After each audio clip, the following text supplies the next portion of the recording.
साथियों, आज हमारे बीच इस प्रेस वार्ता में भारतीय जनता पार्टी के राष्ट्रीय महामंत्री, नेशनल जनरल सेक्रेटरी श्रीमान तरुण चुग जी हमारे बीच में हैं। आज दिन भर भारतीय जनता पार्टी के टॉप लीडरशिप की बैठक हुई है और हमारे स्टेट लीडरशिप से लेकर केंद्रीय मंत्री, सांसद, सभी विधायक और हमारे जिला अध्यक्ष मोर्चों के अध्यक्षों ने इस महत्वपूर्ण बैठक में भाग लिया है। ये बहुत ही महत्वपूर्ण बैठक थी और इसकी सारी चर्चा पर मैं निवेदन करता हूं, हमारे राष्ट्रीय महामंत्री श्रीमान तरुण चुग जी मीडिया से खिताब करें। श्रीमान तरुण जी। जैसा कि भारतीय जनता पार्टी की पिछले 2 दिनों से जम्मू व कश्मीर के सभी प्रमुख नेताओं के साथ, विधायकों के साथ, सांसदों के साथ, कोर कमेटी के साथ, जिला अध्यक्ष, महामंत्रियों के साथ गहन चिंतन हुआ है और प्रदेश पार्टी ने तय किया है कि हम जिला परिषद का चुनाव अपने सिंबल पर लड़ेंगे और उन्होंने धन्यवाद किया श्री नरेंद्र मोदी जी का कि जिन्होंने जम्मू कश्मीर को पंचायती राज सिस्टम, जम्मू कश्मीर को जिला परिषद का जो सिस्टम से महरूम रखा गया था वो दिया है। और ये एक कड़ी होगी पॉलिटिकल हिस्सेदारी मिलेगी निर्णय लेने की, अपने क्षेत्र का विकास, अपने जिले का विकास वहां से चुने हुए लोग करेंगे। इसकी शुरुआत हो गई और ये चुनाव जीतकर जो लोग आएंगे वो यहां माहौल बनाएंगे विकास की। जो नरेंद्र मोदी जी की सोच है, जो भारत का एजेंडा है, वंचितों का, गरीबों का, जो पीछे रह गए उनका विकास करने का, उसे पूरा किया जाए। हमने आज की बैठकों में पार्टी पूरी तरह मजबूती के साथ, पूरी शक्ति के साथ, पूरी निष्ठा के साथ जम्मू कश्मीर के सभ्याचार को, जम्मू कश्मीर के विकास को सामने रखकर चुनाव लड़ेंगे। आपने कोई बात करनी है तो करें, जो आपके मन में विषय है तो करें। जी, नेशनल कॉन्फ्रेंस तो पीपल्स डेमोक्रेटिक पार्टी की ओर से 2 दिन से वो लोग यहाँ पे हैं जम्मू में, बार डिक्लेरेशन के ऊपर वो ऐसा है कि गप डिक्लेरेशन, ये जो गप डिक्लेरेशन है ये मुंगेरी लाल का हसीन सपना है।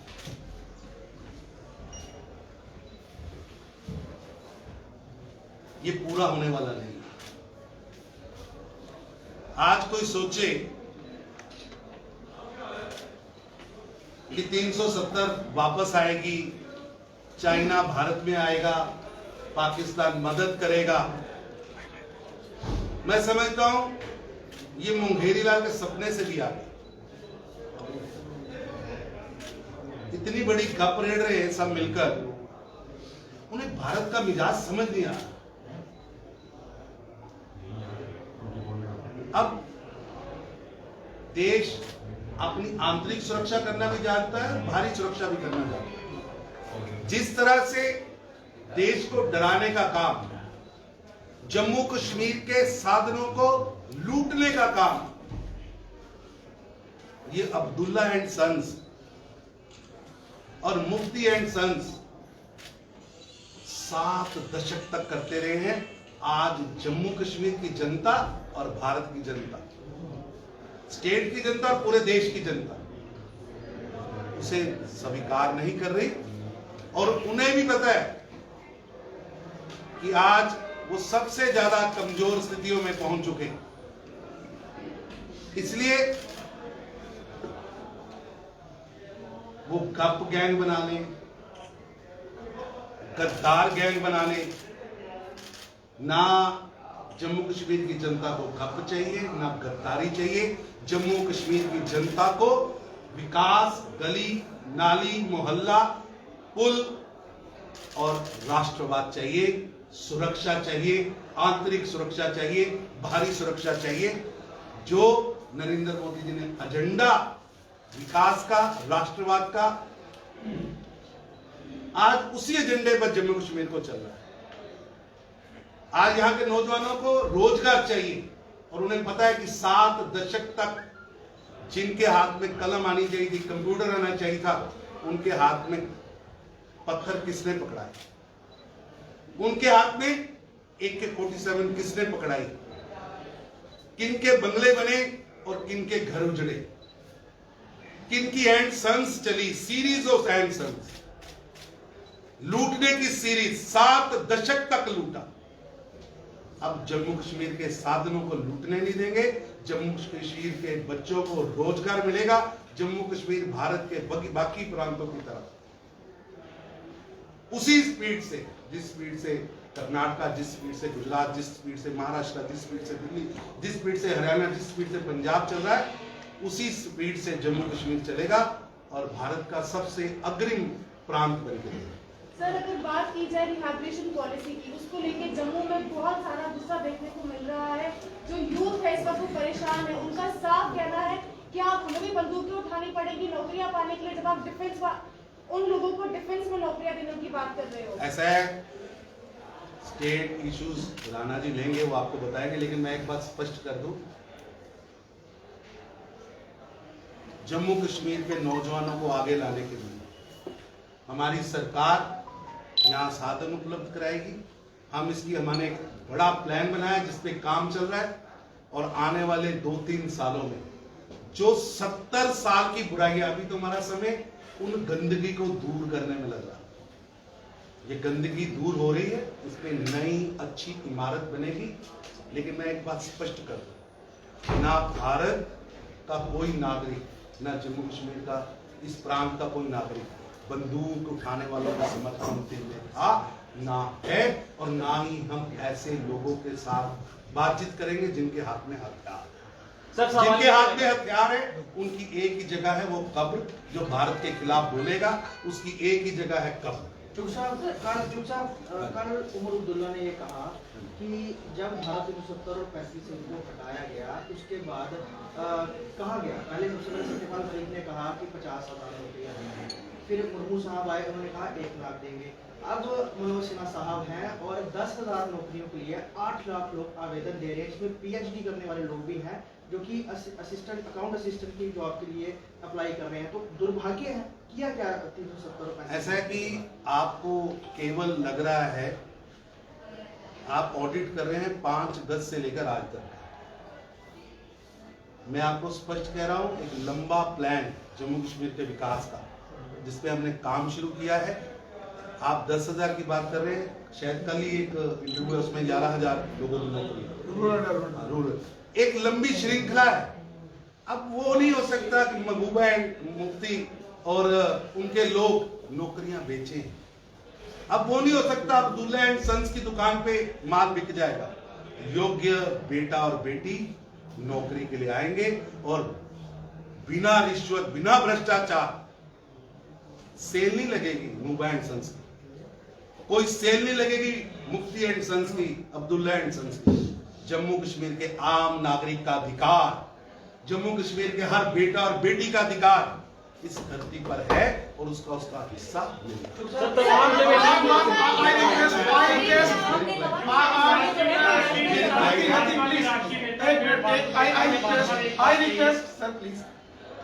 इससे पहले कि ये प्रक्रिया आगे बढ़े, कल परसों भी रहूंगा।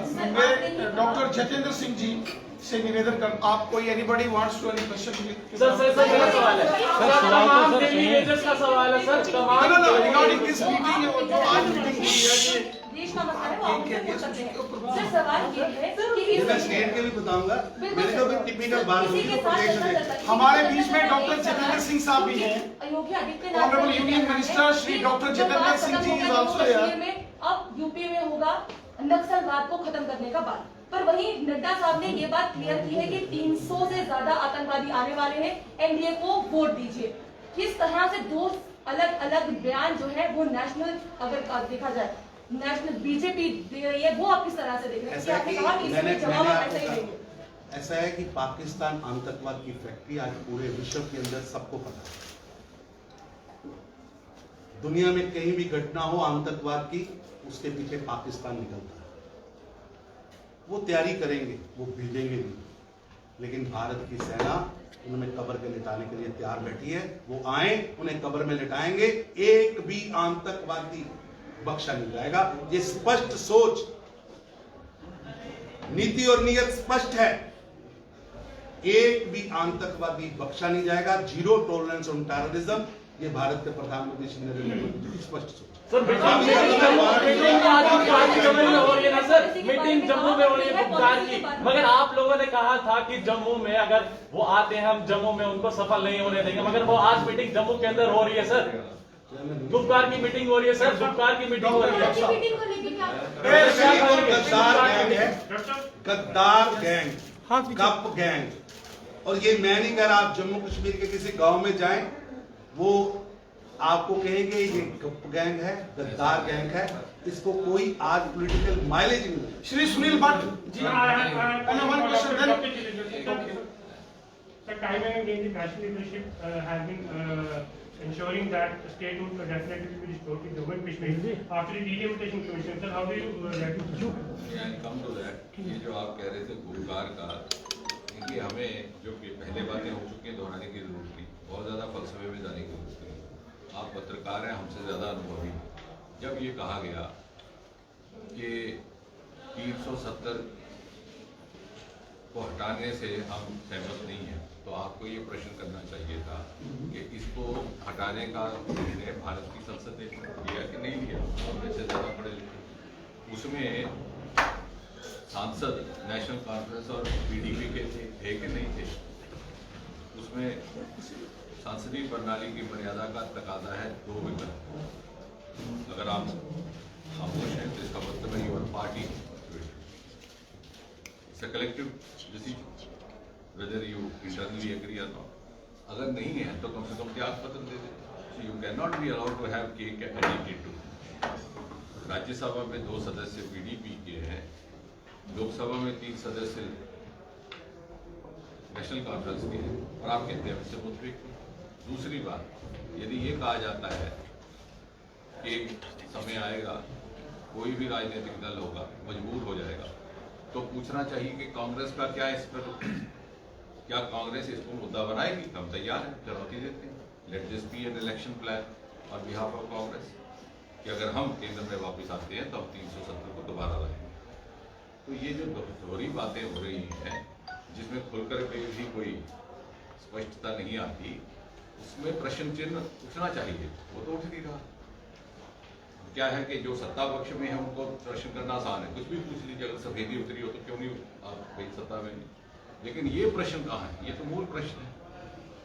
तो मेरा ये निवेदन है कि अगर कांग्रेस ये इस बात से सहमत है, because they have been alliance, तो फिर वो इसी बात को मुद्दा बना लें, तो तैयार है। और अगर नेशनल कॉन्फ्रेंस और पीडीपी ये कहती है तो कम से कम the bare minimum propriety required by the democracy is that their members of parliament should resign from the parliament. और दूसरा जो आप regarding statehood, I think I don't need to exceed the mandate because it's already been stated more than once by the Home Minister of India on the floor of House. Ultimately at an appropriate time it will be returned to state. अब आप मुझे केवल उठाने के लिए पूछेंगे तो मैं एक उठाने वाला जवाब दूंगा। It will not take 70 years. As it took 70, a temporary provision to be. उससे पहले ही हो जाएगा। Farooq Abdullah Sir, yesterday, Dr. Farooq Abdullah, in his address to the party workers at the NC office here in Jammu, he said that let the BJP workers burn his effigies, let them keep on protesting against him. I challenge the BJP that they should come to me and have a debate on Jammu and Kashmir. I think. Second part. He said they, Mr. Umar Abdullah and Farooq Abdullah also raised the issue of the new land rules. Mr. Umar Abdullah said that next year the paddy farmers of Araspura don't know whether they will be having their land or not. How will you respond? See, as far as your first question is concerned, let the people of this country judge. Let the people of Jammu Kashmir judge. बंद कमरे में बैठने से धमकियां देने कोई फायदा नहीं। जब हमारा भी चुनाव हुआ तो बहुत से मित्रों ने तो हरा डाला था, but it was a record victory more than Jammu for the first time. So let the common man जज।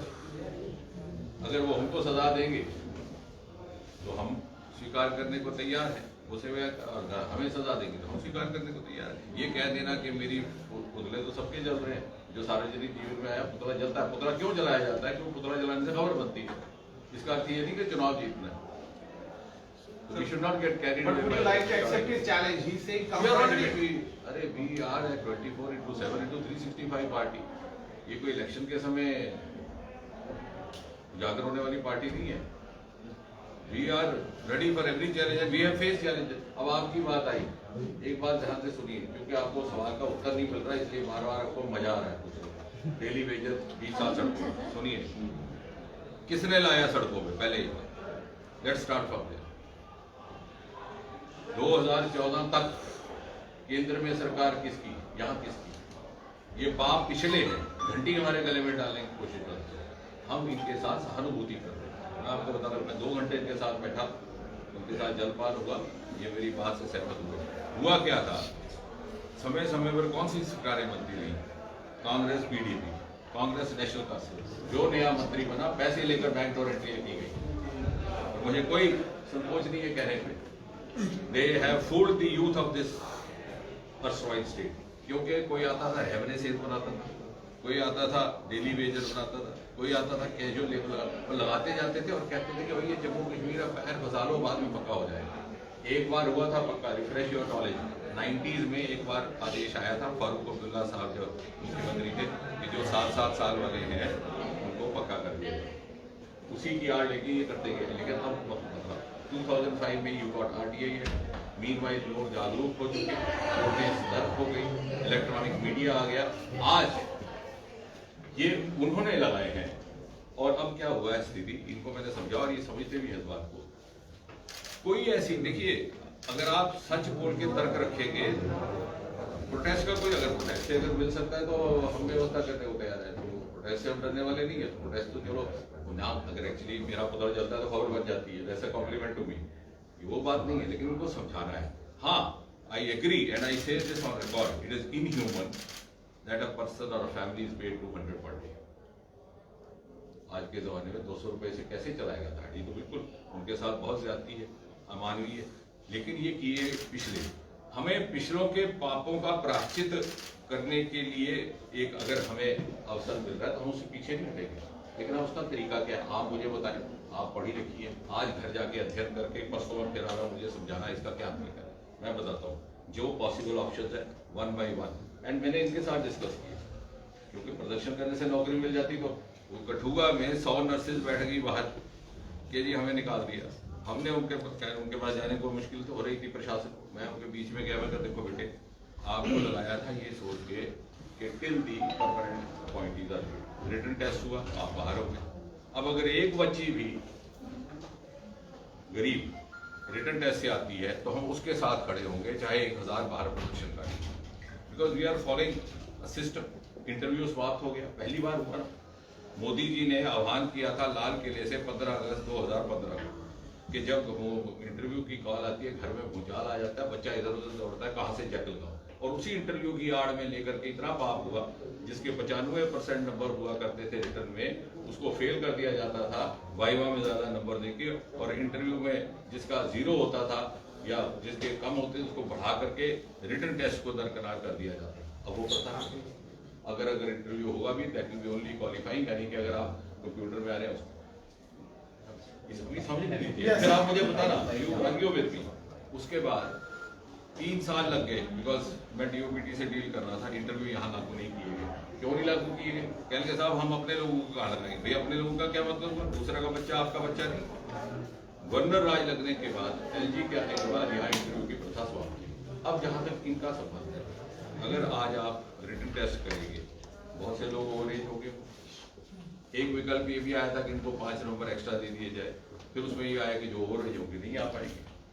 दूसरा ये आया कि इनको 1 टाइम दे दिया जाए, और अगर 1 टाइम दे दिया जाए या फिर अगर रिटर्न में इनको शामिल कर दिया जाए, तो जो दूसरे युवा, आप उनकी भी तो बात कर रहे हैं, इतने सारे युवा बेरोजगार हैं, भी किया वो कोर्ट में चले जाएंगे, स्टे ऑर्डर हो जाएगा, फिर भी कोई समाधान नहीं। अब ये भी हुआ कि एक बार कुछ किया जाए तो एक बार किया जाए तो वही वैकेंसी खाली हो, जिसके लिए आप सारे तलबकार हैं, जिसके लिए अभी प्रश्न पूछ रहे हैं, तो कैसे होगा? फिर अभी आज ये एलजी से मिलने वाले हैं, अभी तय भी किया है, एलजी से साथ में मेरी बात हुई, कुछ ऐसा तरीका निकाला जाए कि ये जो हमारी डिस्ट्रिक्ट डेवलपमेंट काउंसिल्स हो रही हैं, उनमें जो वैकेंसीज होगी उनको एडजस्ट किया जाए। वरना आप समझाइए हमें तो सहानुभूति है सर। अगर ये पाप हम डीडीसी इलेक्शन हो सकता, और अगर 2G का पैसा वसूला जा रहा है, 2G टाइम पर 2G चल रहा है और 4G का पैसा वसूला जा ऐसा रहा है। है, जहाँ तक 4G का संबंध है, मैं आपकी बात समझता हूँ, खासतौर पत्रकार साथियों को और विद्यार्थियों को इससे दिक्कत आती है, और इसमें मैं कोई इनकार नहीं करता। लेकिन आप क्योंकि विषय अदालत में है और उसने डायरेक्शन दिया है, तो इसलिए इसमें मैं सीधा कुछ रख नहीं सकता बात, लेकिन हम तो चाहेंगे कि आपका 4G शुरू हो जाए। सर कब होगा? Sunil Bhatt ji, are you asking question? पत्रकार होने के नाते आपको ये पता होना चाहिए कि ये फैसला कोर्ट से आया है जी। चलिए, thank you very much. DDC election में सर क्या एजेंडा क्या रहेगा बीजेपी का? अच्छा जी, आपने कहा चैलेंज, मैं आपके सभी चैनल्स के दूसरा लैंड लॉस की बात कम कर रहा था, क्योंकि ये land loss he whoever says J&K on sale, please tell him the sale on J&K will start with the sale of the Gupkar bungalows. The law does not allow occupying the bungalow forcibly. Just as you have given the freedom to all the countrymen to come and purchase house, the owner still enjoys the freedom to decide whether to sell or not.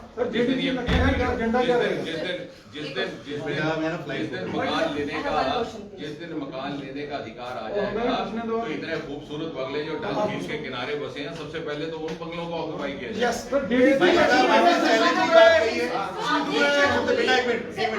Challenge की बात कही, मैं आपके सामने सभी cameras के सामने फारूक अब्दुल्ला जी का